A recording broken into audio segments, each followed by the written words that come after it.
Bhupalpally municipality పరిధిలోని 30 వార్డుల సమగ్రాభివృద్ధికి కృషి చేస్తానని భూపాల్పల్లి ఎమ్మెల్యే గండ్ర సత్యనారాయణరావు అన్నారు.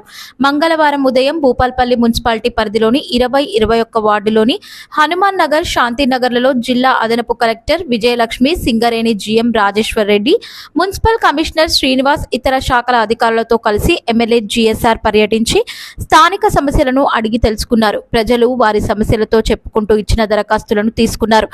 ఓసీ 2తో ఇళ్ల గోడలకు పగుళ్లు ఏర్పడి పలువురు ఇళ్లు దెబ్బతిన్నాయని ఎమ్మెల్యే దృష్టికి తీసుకురాగా వారికి వెంటనే పరిష్కార మార్గం చూపాలని సింగరేణి జీఎం ప్రాజెక్ట్ ఆఫీసర్ కి ఎమ్మెల్యే సూచించారు.